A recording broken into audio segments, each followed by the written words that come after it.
मोदी ला रहे ऐसा कानून 22 करोड़ मुस्लिमों की अटकी सांस, हटेगी हजारों मस्जिदें और मदरसे। एक नहीं हजारों बुलडोजर एक साथ दौड़ेंगे।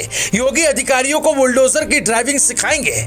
जो रखता है रेलवे और सेना के बाद सबसे ज्यादा जमीन, उसे क्यों सता रहा बेघर होने का डर। देश के अलग अलग राज्यों में क्या इस बार मोदी के आदेश पर बुलडोजर चलने वाला है? आखिर ये चर्चा क्यों उठने लगी है? क्या मोदी सरकार के नए कानून में बुलडोजर की बात लिखी जाने वाली है? देश के हजारों मस्जिदें, मदरसे और कब्रिस्तान पर कार्रवाई का संकट क्यों गहरा है? इसे समझने के लिए आपको 2 अगस्त की कैबिनेट मीटिंग का किस्सा सुनना होगा। इस दिन मोदी सरकार अपनी कैबिनेट बैठक में वक्फ बोर्ड पर नए विधेयक को मंजूरी देती है, जिसे अब संसद में पेश किया जाने की तैयारी है। अब सवाल है कि ये वक्फ बोर्ड क्या है और इससे जुड़ा कौन सा नया कानून आने वाला है, जिसे लेकर इमाम और मौलाना सबको डराने में लगे। तो वक्फ बोर्ड हिंदुस्तान का इकलौता ऐसा बोर्ड है जिसके पास सेना और रेलवे के बाद सबसे ज्यादा जमीन है। ये अगर आपकी संपत्ति पर नजर डाल दे और कहे कि ये संपत्ति हमारी हुई, तो आप उसके खिलाफ अदालत भी नहीं जा सकते।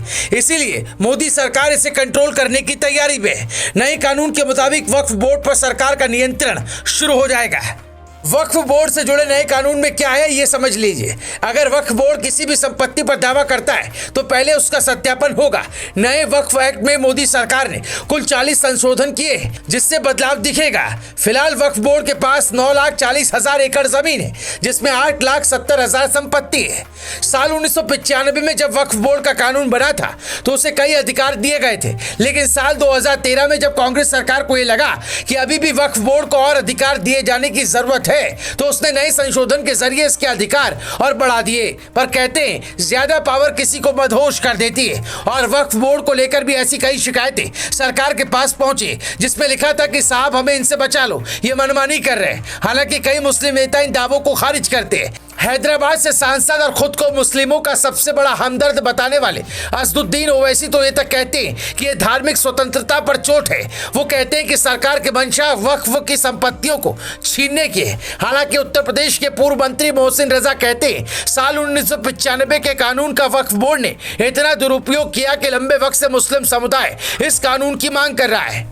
हालांकि ये बिल संसद में पेश हो पाता है कि नहीं, ये देखने वाली बात होगी, क्योंकि पिछले 2 बार की तरह बीजेपी के पास अकेले बहुमत नहीं है और जेडीयू के नेता इस बिल को लेकर कह रहे हैं कि पहले देखेंगे फिर तय करेंगे कि समर्थन देना है या नहीं।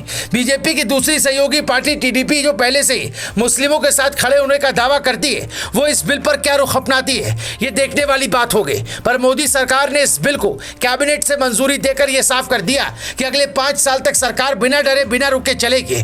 सरकार गिराने की बात करने वाले ध्यान से सुन लें, जैसे पिछले कार्यकालों में फैसले हुए थे, ठीक वैसे ही इस बार भी मोदी सरकार बड़े फैसले लेगी और वक्फ बोर्ड पर आने वाला नया कानून इसका पहला उदाहरण बनने वाला है।